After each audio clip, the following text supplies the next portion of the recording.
So this is the that's just cigarette mark. This is the what the fuck is this again? Microgranny. Microgranny, yeah. Uh, what's the brand? I can't remember anyway. It'll be in the title. So I actually didn't really like it. I didn't play around with it for very long. I found it really unintuitive. Um, I don't know if this is faulty, this this particular one, but when I pressed the shift key to change between the two functions, everything like most things these days, a lot of the buttons have two functions, and you hit shift to access it.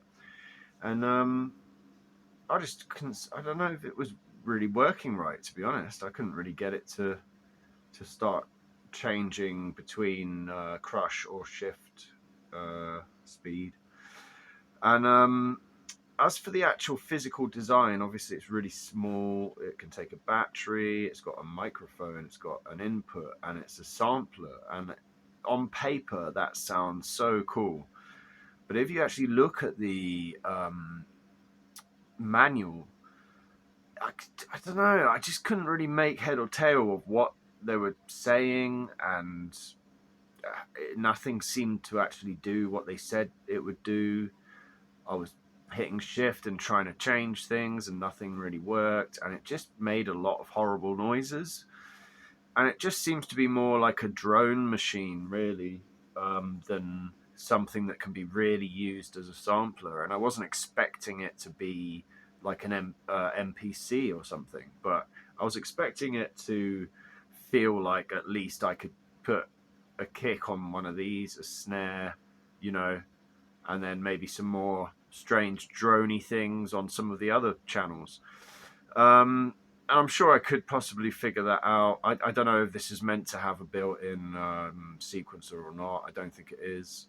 So even though it's compact, you would need to have a sequencer with you, unless you just want to make weird droney noises, which is what this seems to be specialized at. But yeah, you would need a MIDI keyboard or sequencer or something to trigger it.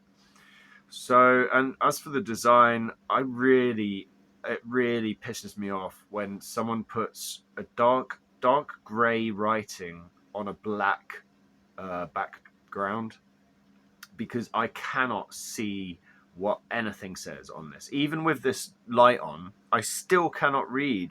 I have to bring it up. I have to look at it at a weird angle. Now I can see what it says. Here, I have to bring it like a foot up to my face to see what the buttons do.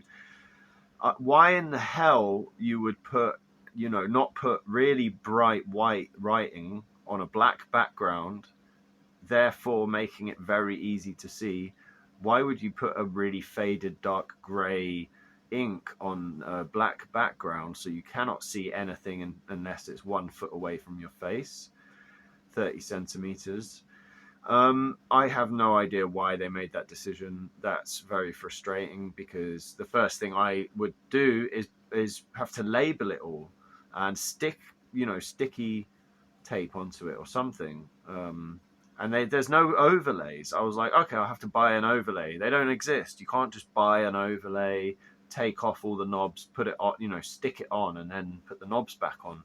Doesn't exist. So that my overall impression is really not positive, I have to say.